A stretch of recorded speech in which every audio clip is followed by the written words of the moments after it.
It's the base. I guess in this episode we're gonna talk a little bit about like just job search, employment, and stuff like that, and just see wherever it goes.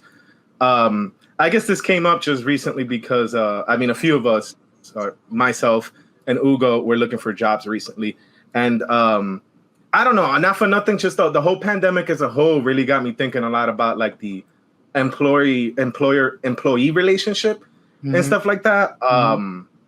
So yeah, I mean, I guess in short, when I summarize my experience, I guess just like looking for jobs, period, or even just working for different places, because I've had a whole bunch of random jobs, right? So I've worked at I've interned at 2 different places, at a steel mill. I interned at a architectural or facilities engineering stuff, doing architecture work. I did like sales engineering.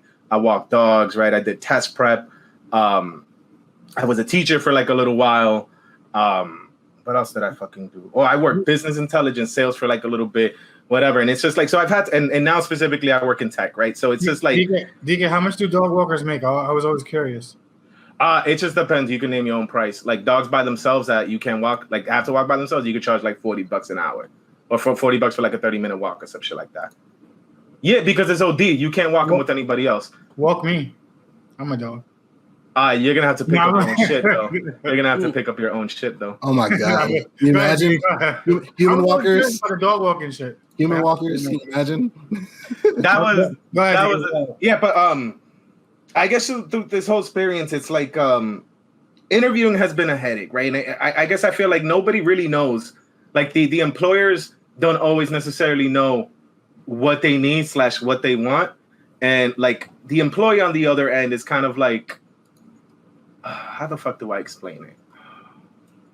Hold on, I'm trying to think, my fault, because I have so many things to just kind of like think about. So like recently, my experience is like me looking for like technical for more technical jobs, right? So me specifically, I'm a data engineer or a DevOps engineer, right? Me working at like a startup, like I tend to like wear a lot of different hats, right? So I like a few points throughout this job, right? I've just like kind of got to know it, just wanted to check out my other options. So I would go and just like, just do the interview stuff, like just apply. And like after a certain number of years, you pretty much always get hit back up. Like I get hit back up for like most interviews and stuff like that, at least to like get started. But like for some reason, I can't seem to like sync. But the thing about the engineering stuff that's kind of like at least been challenging for me is that like one big aspect of like actually applying for these jobs is that you kind of have to study and like take a technical test of some sort, right? So like, and it's not like right, you would think, oh yeah, that makes sense, right? You want to take a technical test, maybe on something practical, right? Maybe a problem that we've had before, just to see how you solve it. But they're not necessarily like that. Like on my end, some of those questions are actually just like literally just how do I call it? Like it's a question that every company kind of asks you. They ask you to solve the same type of problem. If everyone is having a bad day, what do you do on your side of the or like that? Or even something more technical, right? Like, hey, you have these 3 items, right? How can you rearrange them, right? And everybody will ask you that question. So there's this question called FizzBuzz that a lot of programmers do, right? And it says like, if the number's 3, print fizz. If the number's 5, print buzz. If the number's is divisible by 3 and 5, print FizzBuzz. And yo, literally, mad companies ask this shit. And this is literally something but that's the whole thing, right? So when I actually first started interviewing for jobs, like I just went talking about my experience and stuff like that, thinking, yo, that's what's gonna matter, right? Like with programming, there's a bunch of different like there's a bunch of different languages, there's a bunch of different tools, a bunch of different things that at least like I've only had one programming job at like this place, but it's like at least also from talking to from my other friends, like every company is kind of like unique, right? Because like they've kind of like tech is always evolving, ever changing. So like if you're starting a tech project, like it's gonna, you're really not stopping it. You're always kind of building on it. So like the way it's built is gonna depend on the type of engineers you have and their experience. So a lot of times we get stuck with like very inefficient systems and stuff like that. But whatever, right? They asked this one question, and it's just like the thing that kind of gets me annoyed about these technical exams and stuff like that is that like this question, right, that I asked you is just like you can figure it out if you just look it up, right? With all my everything I have to do in tech, I always look it up. I always have time to test it. I always have time to like, try different solutions. So it's a little bit weird to have kind of like a test where it's a limited time doing that. But the thing about it is that it's just like it's essentially become, or at least from what I'm seeing, is that like there's certain types of questions about algorithms that you're gonna have to just memorize, and even if you never use it, you just have to memorize to get through that stupid exam. And like I've reached out to my other friends that work in tech because I was just like, yo, this is weird to me. Like, why are they asking me the super specific technical question about like this thing and expect me to like know it off like the fucking top of my head? And they're like, nah, that's just kind of like a part of like what you need to do and things like that. So you know that kind of annoys me, right? Because it's just like that to me it's a little annoying because it's like you're essentially creating a wall or like a barrier for like no reason. And the only thing that really that barrier creates, it just shows that this one person is willing to go out their way to memorize how to respond to the set of questions that you're typically asked, if that makes any sense. That makes sense. Would you say from an employer standpoint, because I guess from a practical standpoint, it's like, you know, why do I need to know this if I'm never going to use it? Like, that makes sense. But on the employer standpoint, you know, I know that oftentimes employers will just put barriers in place just to see who's going to do the work, knowing that it may not be useful, but they just put it in place just as a filtering mechanism. It's like, if you're not willing to do this thing or to jump, then that's just an easy way to filter people out. What do you think about that idea? I think that makes sense when you're a company like Google, Facebook, where you have tons of people and you can be picky. A lot of these other places, right, they're smaller. And I don't think they should go about it kind of like that way. I get the whole thing where like, right, what this is kind of like the whole thing where I always have this like, I guess, internal struggle with like really like standardized exams and stuff like that, where, Google and I have done test prep, and, you know, you guys have worked in education, or this guy has. So you kind of know, right? Like in order for a test to be dependable, right, it has to be repeatable.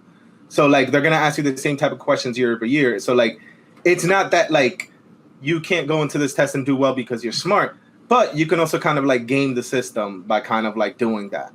But it does show, right? Like you doing well on a test does tend to show that like you're going to be like a good learner or anything, you know, or something like that.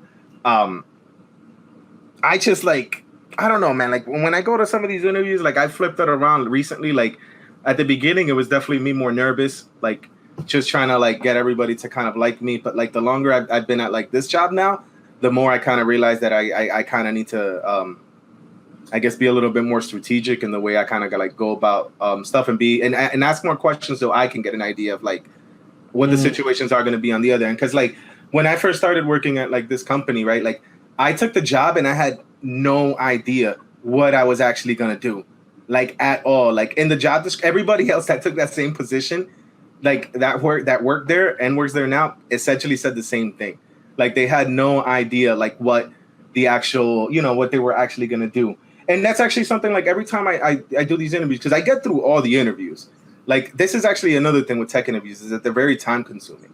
Like I've been asked to do projects and stuff like that. And for some other type of positions that aren't as like technical, do like some type of research and stuff like that. And sometimes that should take several days. And like, you know, you have to kind of like give the shit in and then they look at it and then you don't get any like feedback on that. It's just like all over the place. I don't know, man. I kind of wanted to put it there. I have tons of things to say about like just work in general. Like this thing also makes me think back to like when I first started to, when I was first trying to break into engineering and I was just trying to get an internship. And it was funny because I was thinking about like back at Penn State, right? Like the type of people the engineers that always got the internships were always, or interviews on the spot were always other engineers who already had some type of experience. And like, I struggled with that shit the first few years where nobody wanted to give me a chance, like at all. And I'm just like, yo, I'm taking the same classes as this person. Like I actually have work experience, you know, like actual working, meaning like I can work in an office, but I guess that's not valued. Well, that's a great segue into my point, because I remember I was going to stay for my master's at Penn State, and my advisor, I'll never forget, was a black guy named Clifton Harris. I think that was the guy's name. He was just like, "Listen, that's a black name." Yeah, he's like, "Listen, black." Exactly. I still have his card, still have his business card. He was like, "Listen, don't do it." I was like, "But won't a master's degree look good on my resume?" He's like, "You're in communications. Honest to God, you should, like, if you weren't a senior, I would tell you to drop out." I was like, "What?" Because you a loser? Before you a loser to your face or what? Nah, he's just like, "You're a communications major." He's like, "Listen," he said, "employers for this field that you're in." Mind you, this is the College of Communications. He's an advisor for the College of Communications. Like, he works in the department. He's like, "It's all about experience. It's all about what you've done. Your degree is great. Awesome. It's going to be a prerequisite for sure, at least a bachelor's. But master's in communications and like journalism or broadcast or telecom or media relations or PR or anything like that, or print or journal or broadcast." He was like, "Listen, it's irrelevant." He's like, "Your experience is everything." Is absolutely now that time has passed, do you think his word was true? Like, absolutely facts. Prime example is the most recent job I interviewed for. I interviewed for Cross Border Solutions. They want me to be their business podcast host. And, we've had really good talks. I made it to the final round. I'm waiting to hear back on a final decision. We talked salaries. We talked about the actual position. So I feel good going into it. After I did the first interview, the first exercise they gave me was they sent me a script, and they were just like, "Turn this into a podcast episode." So I was like, "All right." Right. I do this regularly. I do this on the reg. I do this on the reg. So have you heard of debate? No, go ahead. I mean, I figured I had such a leg up going into that because, what I did was basically I turned it into an episode on one of my other podcasts, the Trick Shot podcast, and I used Anchor. I used all the filters and all the different apps and plugins, and I made it a whole freaking production. I feel like it was so well received. In the third interview, the Zoom interview, he was like, "Yo, you get it. You got the assignment. You understood the assignment completely." And that came from experience. And everything I've done up until this point, whether it's with the Wizards or whether it was on the other podcast I was trying to start with my brother a couple of years back, or stuff I did at Penn State, it all prepared me, and it all had me in the world of media. It all gave me the experience necessary to be prepared to be the host of my own show. Now, matter of fact, with the Wizards, when I interviewed for the Wizards, they didn't even have a podcast. They've been around since 1962. They didn't have a podcast. All they had was a YouTube channel and an Instagram page with 32,000 followers. So I was like, "What's your content?" This was in 2019. I was like, "What's your content besides highlight videos and selling merchandise off the website?" And they're like, "That's it." I was like, "You need a podcast and you need videos." And they were just like, "Can you make one?" I was like, "If you hired me and pay me for it, hell yeah, I can." And they did. So that type of experience has been very beneficial for me and has gotten me a number of interviews throughout this whole process. We're going to get into knowing your worth and the negotiating and the salary portion. We're going to get into that later on in the show. But to answer your question, Dique, and to further expound on it, absolutely, the experience factor. I can speak this from experience, especially in the communications world. Experience is everything. It's absolutely everything. Mm-hmm. Or nepotism. I've been on the other end of that as well. Just before we move too far away from the college thing, how do y'all feel about, like, I guess the degree you went for specifically and like the field you're in now? So I'll say, like, I went to school for mechanical engineering, right? So several things about that, right? Like, it was marketed to me a specific way. Essentially, it was like, hey, you're going to be a master of like all trades. Essentially, you're going to learn a little bit about every engineering, and you can do whatever you want with it, or at least that's kind of like the impression I got, which was like, me being like first generation American, like I don't really know like mechanical engineering. I know that the person who did the PlayStation 3 was a mechanical engineer. So to me, I was thinking I'll be able to like jump around from anywhere I want, which like the engineering degree did give me the flexibility to work, I guess in a few different industries, mainly because like people know that like if you have an engineering degree, for the most part, you're going to be a good learner. So I kind of like use that to market myself, like with at least the jobs at the beginning that were like sales. But now I do software, and actually what I wanted to move into was like computers and software and stuff like that, and like the field that I am now. And I struggled with that shit at the beginning. Like when I left Penn State, like I had some programming experience because I learned that shit in high school and I was practicing it on and off in college. So my plan was like, yo, I'll go to the city and then I'll just try to get a job in this. And I could not break into the computer science, software engineering thing, even though I had, I was a quote unquote a good learner and I had all this programming thing. Essentially, what I learned, at least at the beginning, is that if you're a mechanical engineer, people assume that what you're good for are things like cars, planes, things like that, like working in plants and things, literally like big ass machines, which was, I guess it made sense, right? Like that is the type of job that I saw a lot of my other friends go to. I just kind of like in retrospect wish I would have known that like I did know that I wanted to do stuff in computers. I wish I would have taken a step back and maybe have done a degree that didn't give me the impression that I was going to be, like a jack of all trades and, everybody's going to want me because I'm good at quote unquote on a bunch of different things. I should have picked something a little bit more, kind of like more focused. And then the other thing, fuck you, Penn State, with this resume shit. When you kept telling me to put an objective at the top and I kept taking it off, that is the stupidest waste of fucking time I've ever heard in my fucking life. My objective to get a job. Exactly. Not be poor. Make fucking money. No, you know who helped me? No, go ahead, Fab. Go ahead, Fab. Oh, much to your point, Dique, my degree didn't do shit for me, bro. First of all, my degree was dirt. So y'all know I was at Penn State for a minute. So when I came in, it was for business management or administration, or something like that. Shit that I didn't fucking need. So a lot of the classes I was failing because I didn't care. I didn't give a fuck about business, bro. What the fuck am I here for? And then even when we talk about business, it was like the politics and the policies, which consistently change over and over and over again, right? It was basically trying to fit me to live in a white man's world, basically. That's what it felt like. So then I moved on to computers, but because I fucked up so bad in business, I was put on academic probation. And when I got put in computers, they were like, well, if you do computers, you basically got to start all over again. And I was like, damn, I can't be 25 and fucking 17-year-old, so I got to get the fuck out of here. So I jumped into a liberal degree, right, focusing on liberal arts. And the description of my degree literally said that I was going to be a librarian. This shit was like, only job you can get is a librarian, bro. I don't know. But you'll finish. Organized banker. Wow. You'll finish in 2 years with a bachelor's degree. However, you're going to be a librarian. And I was like, you know what? I'll take the chances. So I jumped into that degree and got my shit fast as fuck. So now every job interview I've ever had since then, they always ask the same thing. What does interdisciplinary humanities mean? Every interview I've ever had, that's what they ask me, right? So the opposite of Ugo's point, I had to jump into a master's program to focus on education so I can use that as the sheet that says, yo, I'm in the master's program. This is my rap sheet. But experience played a bigger part. If I didn't get into this black school that just takes people who be fucking up like me, I would have no education experience at all, and I would have no teaching experience. And luckily, just the nucleus I had in Penn State forced me to try and do my best to be either wittier than everybody in the room or smarter. And that takes research, right?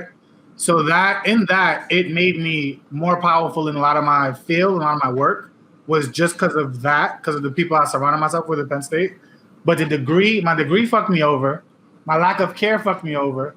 And now I got to kind of fix and have a presentable degree to show. But the job market didn't give a fuck about my degree at all. They asked the question, but they still they didn't really care, bro. They asked me what have I done? And they did the bullshit questions that you're talking about. Experience. The same Google questions you're talking about. Every question they asked me, I had already Googled, so I already memorized and had an answer prepared. So it was just like, let me just come in and smile and give charm. Come with a nice haircut. Yo, how do y'all feel about that first question? Tell me about yourself. Oh my God. Bullshit. No, how about I get it too, son. I get that question. God. I can't even remember. Yo, I didn't know what that meant, to be honest with you. And I'm upset that wasn't taught to me. Like that specific thing, like what they mean by that. I had to look it up, and I was like, oh, that's what these pieces of shit mean. Just go through your fucking resume. You know, and the thing is that like I looked up why people ask that question, and one of the stupid reasons was, oh, to see how you handle unstructured questions. No, it's to see if your stupid ass was able to Google this shit, so you know the fucking cheat code behind this fucking thing. No, bro. What's one strength and one weakness? What's one strength and one weakness you have? Like, why my weakness is that I work too hard, that I have too many strengths. Fuck y'all niggas. My weakness is that I try so hard and I just can't give up on things I know I can put my mind to. That's my weakness. I just work so hard. Fuck you, nigga. I'm gonna give you a bullshit answer. Ask him all my weaknesses. Fuck you asking, bro. Hate these dumbass questions. Why you looking for a new job? Because I'm looking for new challenges, you know, this and that. Bitch, because I don't like my coworkers and I want more fucking money. Clearly. That's exactly. Kind of like I got fired and I'm trying to get money for my mom's kicking me out. You know what was a game changer? That's too funny because I don't want to eat soup tomorrow again. A game changer for me though, honest to God, this is when like my whole like trajectory changed on like the job search and really understanding what I wanted to do and why I wasn't getting the type of feedback that I wanted. I found somebody in my field that was super successful and that was cool enough and humble enough to just be like, all right, I'll tell you, I'll let you know what the wizard looks like and what you need to know and how to filter through the bullshit. The first thing he did was like, let me see your resume. He's like, okay, this resume is trash. You need to get your high school credentials off of your resume. I don't know why it's there. No one gives a shit about that. He was so frank with me. Gordon Deal, shout out to Gordon Deal. He's the voice of the New York Giants in the stadium. And he does a morning show that he's won a bunch of awards for. Super, super cool. So he revamped my resume, and then he just had a heart-to-heart with me. I had dreads at the time, and he's like, "You're black with dreads? All right, that's not a good idea." He's a white guy too. He's a white guy too. He's like, I'm just being honest with you. I'm just being honest with you. Like, he's not allowed to say that. I don't care. That's you appreciate that. He's like, yeah. You want him to say that because most people are like, oh yeah, wear the dreads. It's all good, man. Your hair looks so cool. You look so edgy. He was so cool about it, bro. He was like, you got to put yourself in somebody that's 50 or 60 years old and white. And you're coming in trying to look for a job. Whose culture matters here? The guy who wants to hire you or your culture of the guy who wants the job? He's just looking at it that way. And I was like, yeah, fair point. So he gave me a bunch of tips on networking and game and the type of questions you're going to be asked. Tell me about yourself, what that means. He gave me so many gems, bro. And I kid you not, probably like a couple months later, that's when I got the Wizards job immediately. So Hugo, you cut your hair for the white man? That factored into it. I ain't gonna front. It factored into it. Absolutely did. Sell out? Sell out and not have a job? Come on, bro. Hey, it'd be like that. It wasn't because of my hair, it was because of COVID. So hey. I mean, it's just reality. If you want to be in a certain space, you have to a degree conform to, whatever the established norms are. And maybe once you're there, you can maybe move the needle a little bit, but you got to get in the door, He said that, and he said that verbatim. So, but that's with anything. That's with jobs. That's with social groups. That's with anything. It's just that in this dynamic, it just happens to be, the dominant culture of whatever career you want to move into. But that's just like a human thing. People want to be around people who are not necessarily like-minded, but people who I think like-minded fit in to a certain degree. I think people that they want to chill with, or that they can see themselves chilling with. Yeah, or fit whatever paradigm it is. Because I guess different careers are different. Because I guess in communications, they're looking for someone who they can put in front of other people. Yes, that's absolutely. Key. Absolutely. Right. So if you're presentable, if you talk the talk, if you look the part, okay, you're already 2/3 of the way there, and maybe whatever else is whatever arbitrary shit that they care about. But Yeah, it depends. And I imagine some other careers just like technical skills. They don't really care about, you know, your social skills or whatever. They just need you to write code, or they just need Do you know how to code? Do you know how to code? Or they you know what? I feel like that whole, this is kind of like one of the things that I think people are kind of going wrong about, like the way they hire like coders, right? Like, and I've read this up. There's like a huge difference between like the superstars and like the fucking thing. And I think the reason is because like, well, just like with anything, right? Like most people kind of like go about like learning, like memorizing, right? Memorizing specific like small things that they can do. Fuck, I don't even know where the fuck I was going with that. Forget it. I don't know what the fuck I was going. I mean, well, you're fired. You're fired. Fab made a good point. In terms of like, and this is some free game too for our viewers and our listeners. When you get into, or especially our younger ones if they are listening, when you get to college and you've got a career path you think you have in mind or whatever, like my advice and from my experience is when you get to college, have at least 2 to 3 majors in mind to choose from. Like when I got to college, I had my mind set on being a sports doctor, but I also had my mind set on, okay, if medicine doesn't work out, which is my family was pressuring me to do because I'm Nigerian. I was about to say, you didn't have your fucking eyes on that. Your parents was trying to tell you to do that doctor. Exactly. But sports journalism as well as theater or acting, those were my 2 backups. Those were absolutely my 2 backups.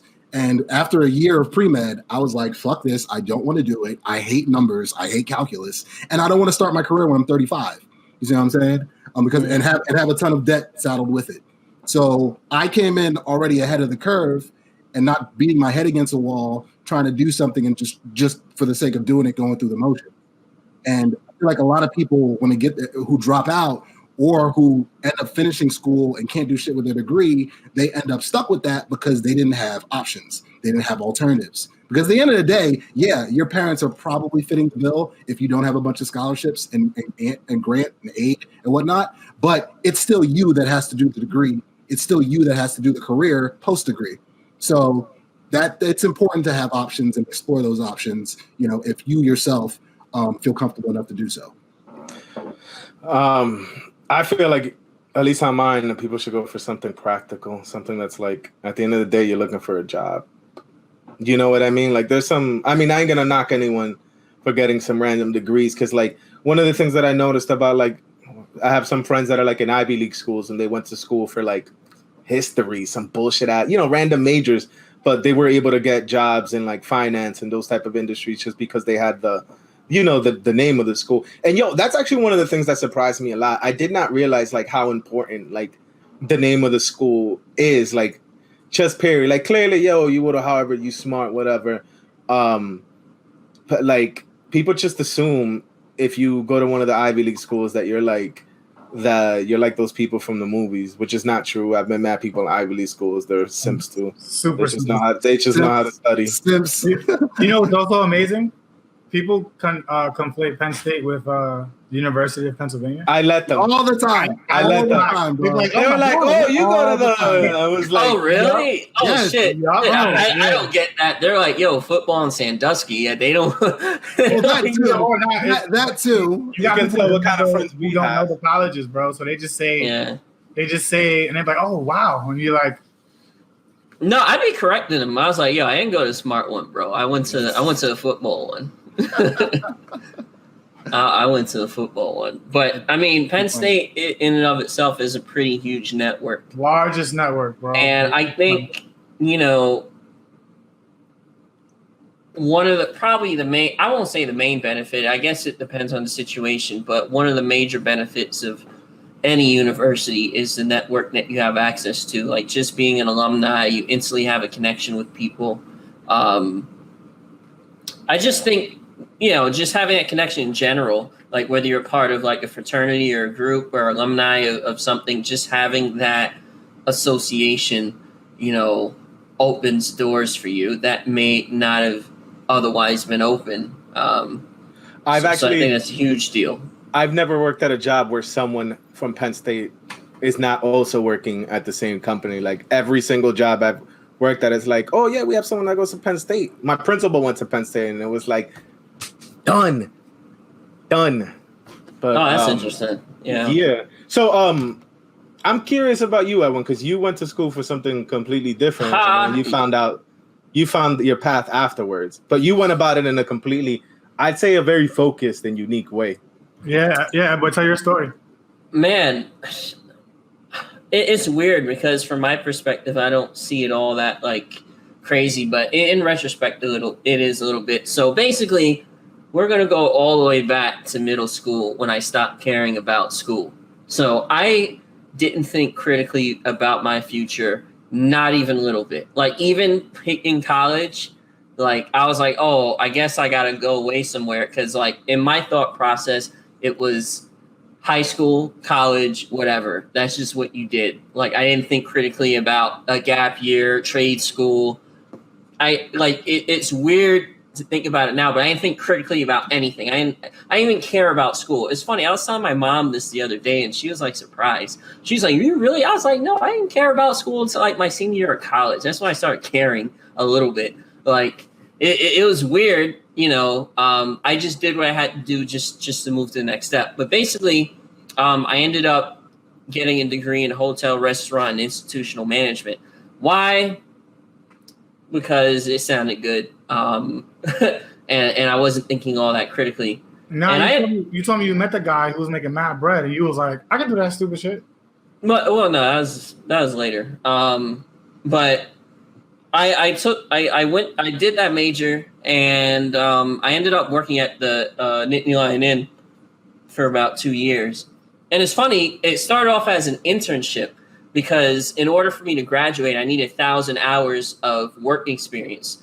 You know, even if I get all A's, if I don't have 1,000 hours work experience, I can't graduate. So I was like, fuck, let me do this little internship thing. And it's funny, Jeremy, shout outs to Jeremy, he was interviewing like maybe, I don't know how many kids, but it felt like 100 kids were interviewing for these couple of internship spots. And I was like, yeah, fuck, I'm not going to get it. Like all these people actually care about school and do really well, and I'm just kind of here, whatever, right? And I remember talking to Jeremy. He was the event operations manager of the hotel, and then he was asking me the usual questions, and then he was like, what do you expect from people? Like, what do you expect from your coworkers? And I remember saying, I don't really expect anything particular. And then that interesting. He's like, what do you mean by that? I was like, I don't know. People are people. People are gonna do what they're gonna do. Some people are gonna work hard. Some people aren't.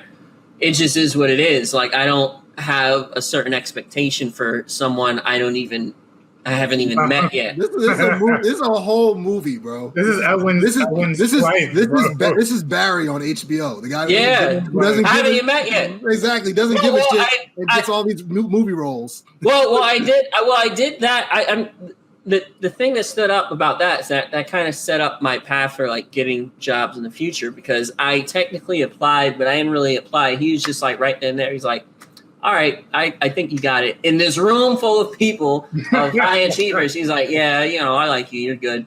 And then that's how I got the internship. And then I just ended up working there for 2 years. So I graduated. I got an internship in between there at Highgate Hotels. That was pretty cool. It was like a sales position.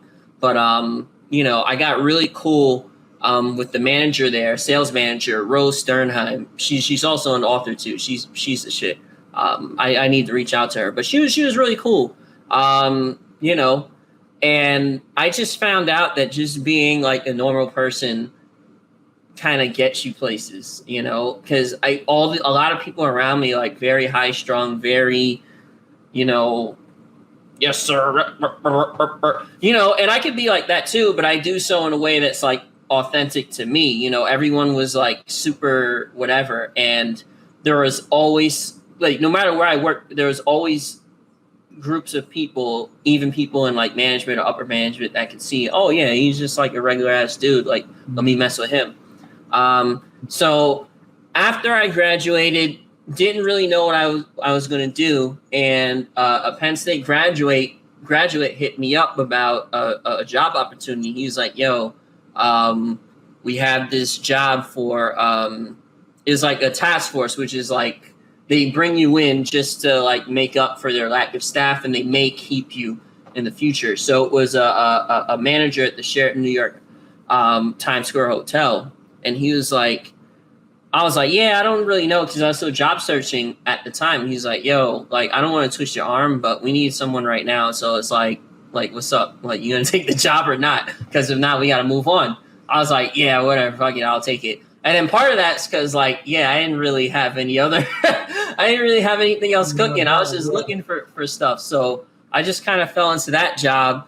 That was a crazy experience. It was the first time I started working like 70, 80-hour weeks. It was, it got crazy at times. I remember there were times I worked 7, 8, 9 days in a row. They were always asking me to take overtime. Like, we were just short staffed. It was a hotel with 1,800 rooms. So they were just chronically short staffed, and all these problems with like union. It was just like a crazy environment. But that kind of built up my work ethic a bit. And then I left, and then I went into residential real estate. Why? I don't know, because I was just curious about it. I was just curious about real estate. So I just ended up getting my real estate license, doing that for 2 years. And then I always kept an interest in personal finance. So I'd always read books like, A Random Walk Down Wall Street, books like that. I would I opened my Roth, IRA when I, before I graduated or whatever. I was always into like personal finance. So I was like, damn, I really want to become a financial planner one day. Right. So I was like, I have no direct line into this because I have no credentials. I know what I know, but no one knows that I know that I know some stuff. Right. So basically what I did is that I pretty much either emailed or called every single financial planner in the New York area that looked like they were doing something that I wanted to do in the future. And I would just pick their brain. I would just be honest, like, hey, I want to get into this. What's the deal? And surprisingly enough, I got a lot of positive responses. Obviously, a lot of people didn't respond, but I got a good amount of positive response. And one thing that I found out is that, wow, people really don't do this all that often. Like, people just don't hit you up and like ask, are genuinely interested in what you do and ask about, hey, what's up? Let me take you out to lunch. That's the secret. If you wanna learn about something, if you wanna pick someone's brain that's really busy, be like, hey, and you could be some rando, whoever the fuck, just be like, hey, can I get you a coffee? Can I take you out for lunch? I just want to talk to you, And most people aren't going to like turn, a lot of people are like, hey, I'm going to take a lunch break anyway. Just come during this and then we'll go out to lunch. And funny enough, every time that I did that, I never ended up paying. They were just like, oh, yeah, you're good. Like, whatever.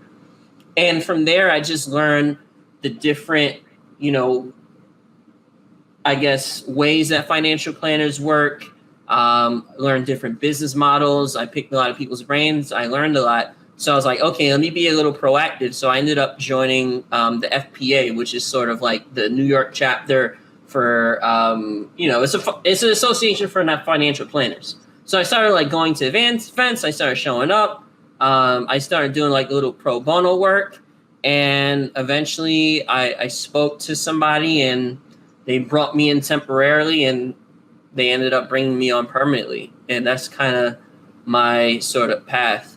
I don't think I've ever really gotten a job by properly applying to it. Like, I've gotten an internship like that, but every single career I've had, I just kind of talked my way into or fell into it, Same. So it's pretty interesting, my path. I guess what's unique about it is that I didn't really go through the typical route of just filling out applications, going to job interviews. I spoke to the people directly, and opportunities came from that. Opportunities that I didn't see, that I wouldn't have known have existed, or maybe even the person I'm talking to, they didn't even know that they had an opportunity to offer, and shit came up, and then they're like, hey, you want to come in? We'll give you a try. So I would just, my biggest piece of advice is no matter what your job search is, if someone's doing something that you're genuinely interested in and genuinely that you want to do, even if it's something you have no experience in, reach out to people who already do it. And there's going to be people who will be receptive to that. There are people who respond positively, and then you'll learn something about yourself. And I don't even, you learn something about what, your interest in, you learn something about yourself. And I don't even think, people say, oh yeah, that was, you were really diligent, this and that. Kind of, but you don't really have to work all that hard to do that. Like, sending emails isn't hard, unless you have some sort of crippling social anxiety, calling people isn't that hard. Showing up at workplaces isn't that hard.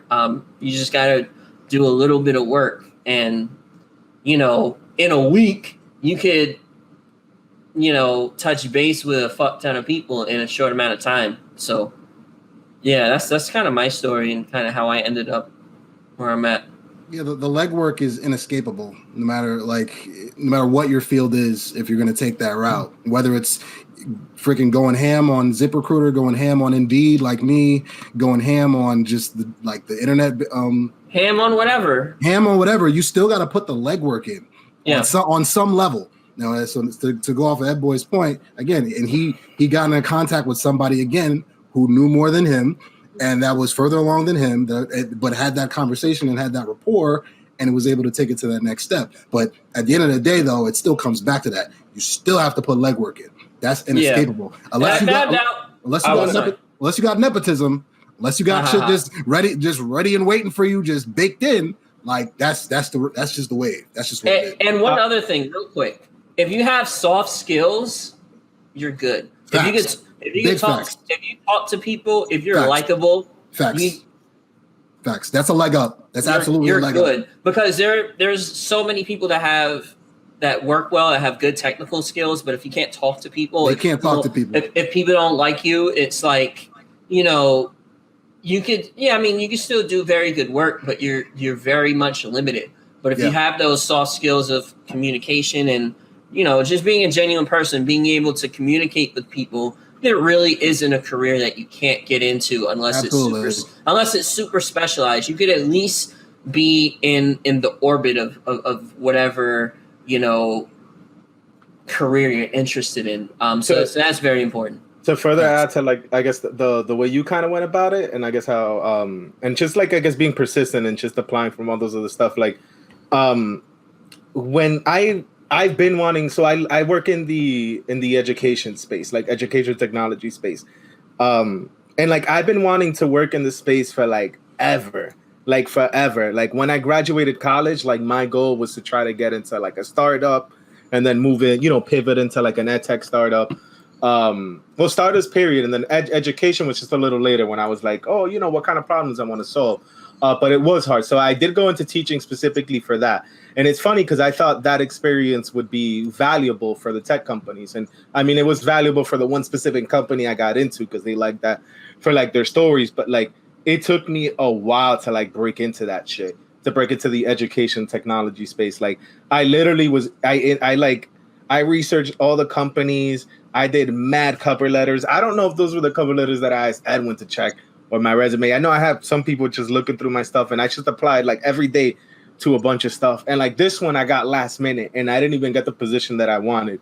To me, I was I'm just gonna get in there, any role. And I told you, I didn't even understand what the fuck the role was when I came in there. And then from there, I did something actually similar to Hector, because I think Hector worked in some other department and he started doing the coding for them. And then that got me moved over officially into the engineer, into programming and stuff like that. So I'm grateful for that. But it wasn't easy, and it was a lot of persistence. Even me trying to get into teaching period, it took me 2 years. I went through the teaching fellows at the beginning, and I went through the entire interview, every round, and at the end they told me no. And then I did the New York City teaching fellowship, and then went through everything, and then I finally got it in at the second time. Yeah, man, I don't know, man. I'm trying to think of where things are gonna kind of go next for me, man. Just because first and foremost, I kind of want to get paid well. It's a segue, God. We can get right to salaries right now. So yeah, no, I definitely because like here's kind of like one of the things, right? I've struggled. Period. I've always accepted the first offer that's come my way, always. And I know I've been told not to do that. Oof. I don't know how to negotiate. From my end, I was just like, yo, I finally I'm in. I don't want to ruin this. Like there was one time where somebody made me an offer that was way too little, and I was like, no. I'm not taking that. Then they countered with $5,000 more, and I was like, no, that's not enough, buddy. Still not enough for me. Yeah. So, man, I don't know if like I know from my end clearly like the inexperience and like negotiating comes from the fact that like I'm first gen. I don't really know any other professionals and like my in my field or period like that can help me with kind of like figuring out these negotiations. I don't know, man. There's just like sometimes I don't want to say sometimes, but sometimes I have felt that like I was lowballed just because of like the Black and Latino card and stuff like that. And I do wonder if like other if people on the other side know that, and I well not know that, but I guess kind of like assume that and kind of like lowball me. I don't know, man. It's just something I've kind of like thought about because it's just like I look at people at like my company and like I'm literally one of the most educated person. In that, like, we have programmers that don't even have like degrees and stuff like that. We have technical people that don't even have a technical background like me. So when things like that happen and I see other people like get moved up above me, I don't know if it's like, I don't know what it is. Maybe it's also like my personality too, because that's actually one of the things that I've learned recently, or like with this job, is that like I gotta keep I guess I gotta play a character when I'm over there, because it's like here's the thing, right? We grew up in New York or New York adjacent, and like it's funny that you would think like, hey, you're working in New York. Most of the people there probably grew up in New York. No, everybody that I work with is white or white adjacent, and they don't come from New York. So it's kind of interesting where it's like I'm literally like one of the only colored people there, but I'm also one of the only people that's actually from the state. But I don't know, man. It's just a lot there, man. This whole negotiating thing is like what I've been struggling with. The thing is, go ahead. No, go ahead. Boy, go ahead. No, go ahead.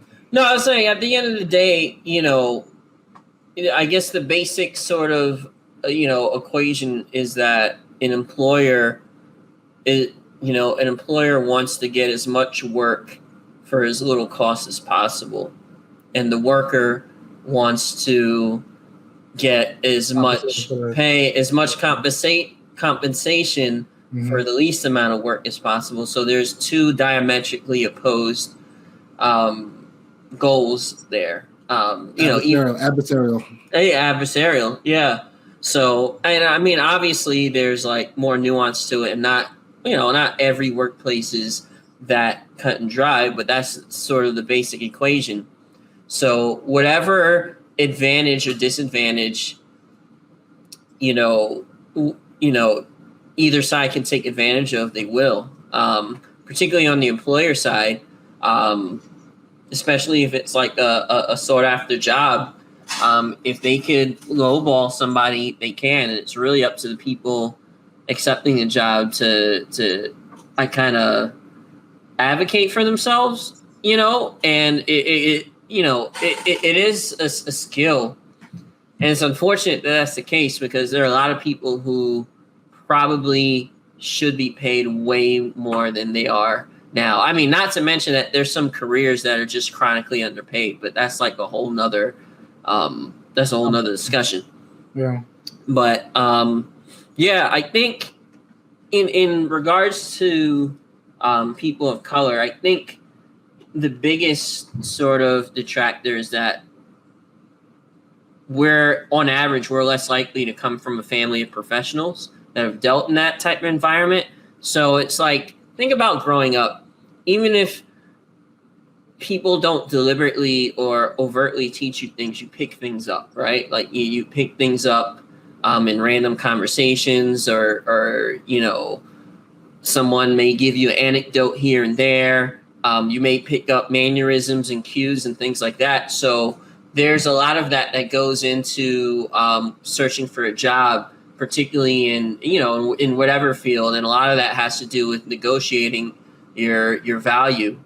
And I think, not just people of color, but people from poorer backgrounds don't have that experience. Not to mention that they don't have the social capital. They don't necessarily have the the people to get them to places. Like their uncle doesn't work for Merrill Lynch or whatever. You know what I mean? Like they don't have that sort of connection. Nepotism. But, yeah. I mean, whether it's like overt, I'll give you a job because you're such and such's son, or, you have that sort of social proof. So we'll take a look at you.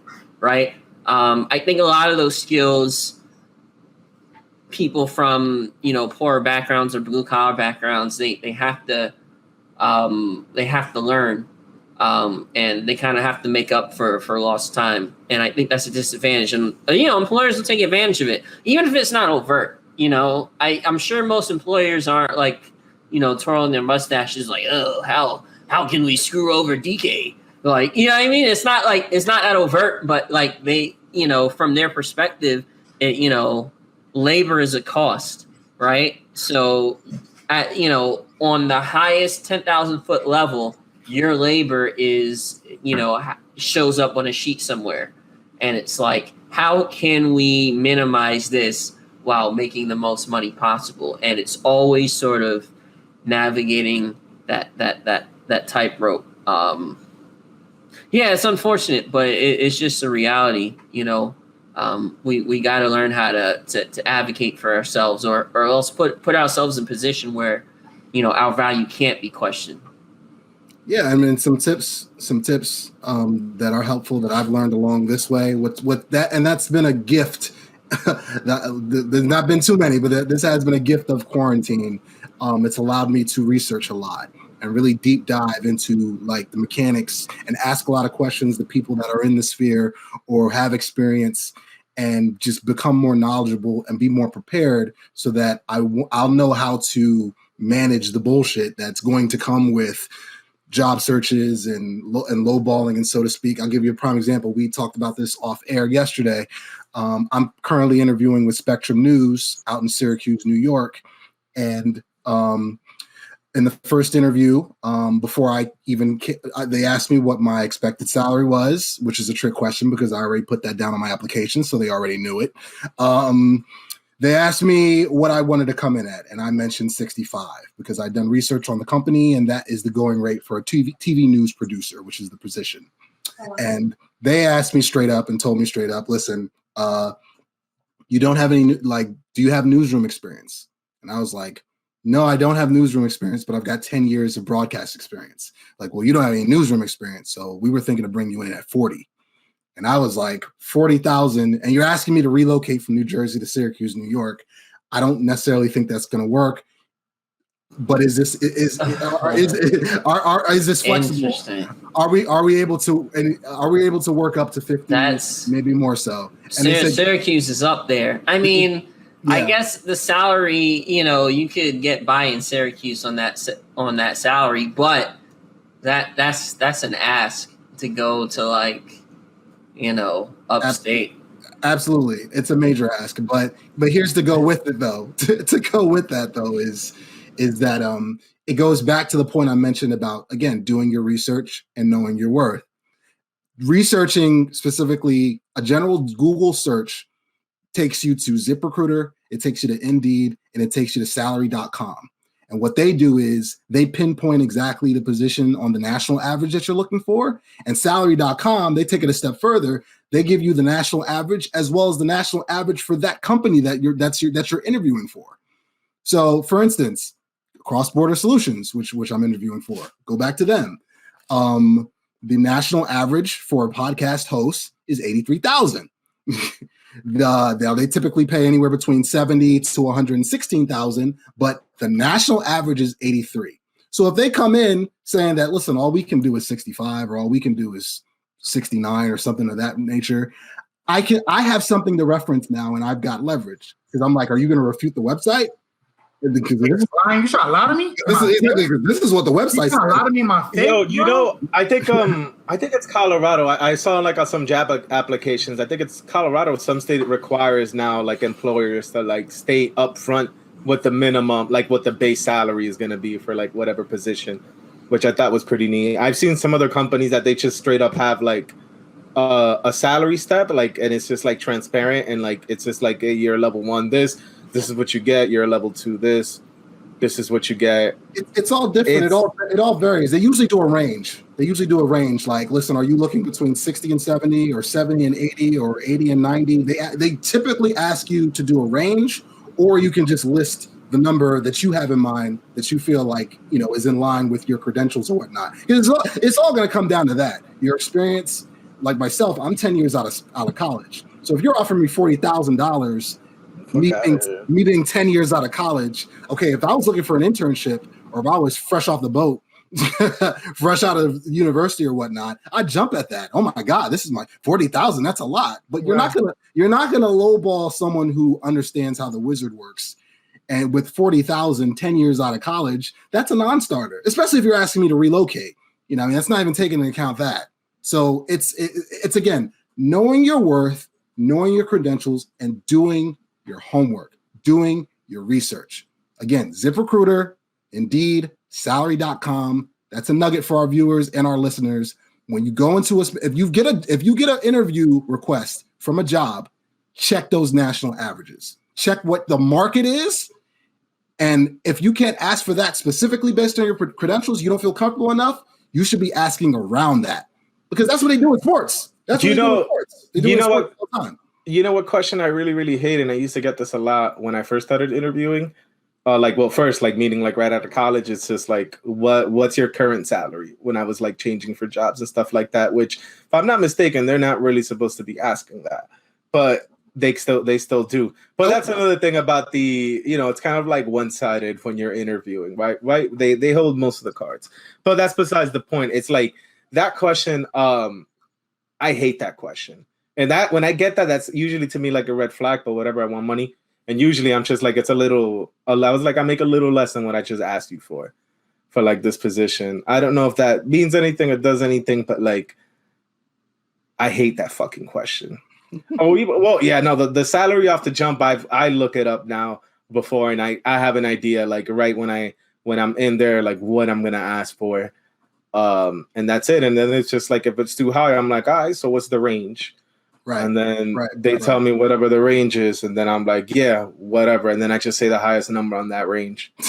It's just like, I'll just go with that. Because to me, I don't like being asked that question early on because like, I don't know what the fuck you actually need me to do. And that's one thing that like gets me kind of like a little nervous about like these interviews, more specifically like me looking to go somewhere else. Is like, yeah, things at my job are annoying, but I know what my job is, right? But it wasn't like that at the beginning. Like I worry about going to some other place and it's just like, I'm doing this interview that's really just the SATs of getting into your stupid company.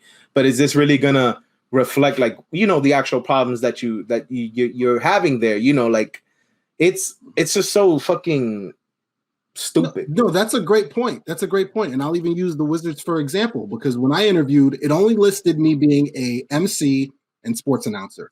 So the play-by-play stuff for the live games.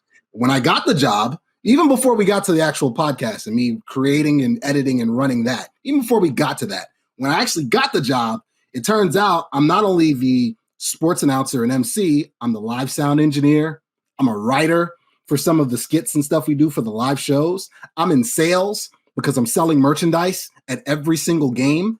And if my sales numbers are shitty, it's going to reflect my check and it's going to reflect my job performance. And I could possibly lose my job because, oh yeah, you're great during the games and the games are awesome, but you're not selling enough merchandise. So we might have to bring somebody in to replace you. That's not mentioned. It was one thing, but then when I got the job, it's a whole nother thing. But you know, it worked out to my advantage because best believe all those roles that I took on when I got the job, they go on my resume.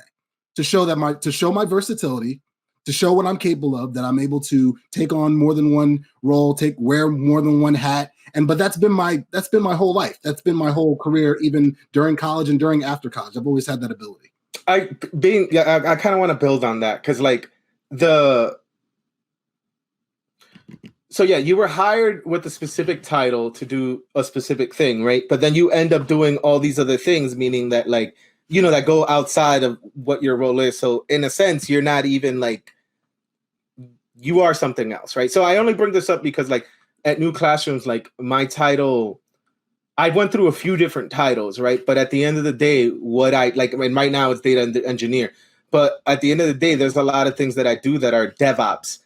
So that's just like, you know, using software to like organize how people actually do work. I do a lot of like the reporting stuff. When we're short staffed, I have to do all the project management work. I have to do all the work that has to do with the requirements. And then I have to do all the work that somebody above me would do to organize and split the work out. You know what I mean? So it's just like, I only bring this up because like I've been just watching random videos and doing research. And one of the things that people say, and actually one of my older coworkers told me to do this before, it's just like, it's okay to change your name to reflect what you or the title to reflect what you actually do, at least to get the interview. So like, my title's data engineer. The only thing I've changed it for is like, you know, DevOps or something like that. But that kind of stuck with me recently. And I remember one of my older coworkers, he was my senior, or we hired him as a senior engineer. And when he left, he told me, yo, get rid of all that stupid ass titles from before and just put yourself as a DBA. He's like, from the beginning, you've been good from the get-go. Like, you know, you can do it, and then just interview like that. And I didn't really think about that at all, because it's like, yeah, I've essentially been a quote-unquote data engineer since the beginning, because I've been writing code, I've been writing reports, I've been organizing the entire analytics infrastructure. So like, that's actually the recent change that I made to like my resume. It was really more to reflect, in my opinion, like what I could back up what I've actually been doing, which is not whatever. Like, I think now I'm officially 4 years of like data engineering, but I have an extra year of, you know, data admin. And, you know, it's more like now I have 5-6 years of data engineering, and I could back that up because like first few years, you know, we're writing reports, which is data engineering, data admin. And, you know, it's like that kind of changed the way I kind of like looked at things. And, you know, kind of going from that way, I've also started to kind of like highlight. I've been a little worried, I guess, of like highlighting some of the things that I think I did good, but may seem like too good to be true, if that makes sense. So like, for instance, right, when I first came into this company, our operations, right, like operations meaning like what we need to do in order to just schedule kids. Like we had on heavy scheduling days, we needed like 2 entire teams to do this shit. And it was like 15 people. By the time I was done with it, like we only needed 1 person to do the daily operations for like everything, even on heavy days. And, you know, that's a big increase of like efficiency of a few 100%. Same thing when I redid their databases, where we couldn't even handle the schools we had now. And then we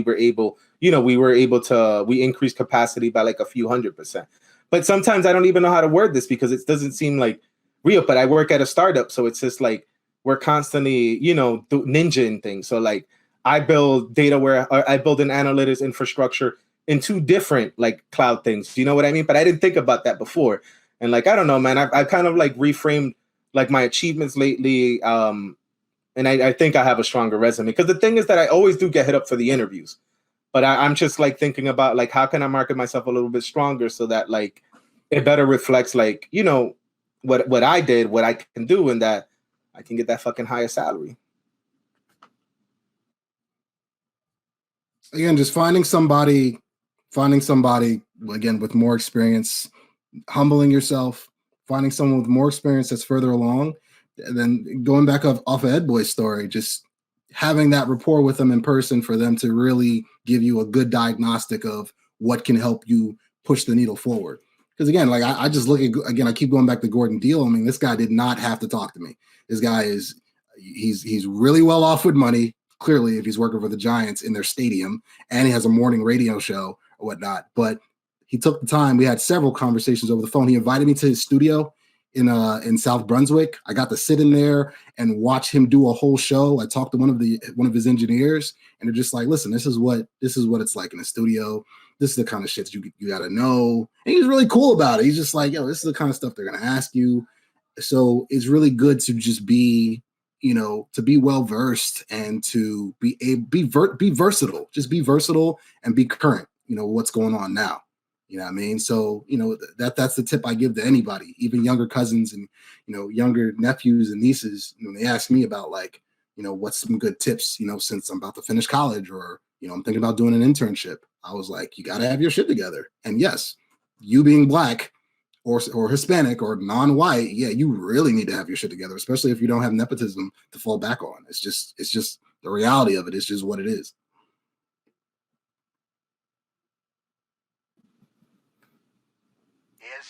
And that's the base. Rundown. Go stream Ezoku on all platforms.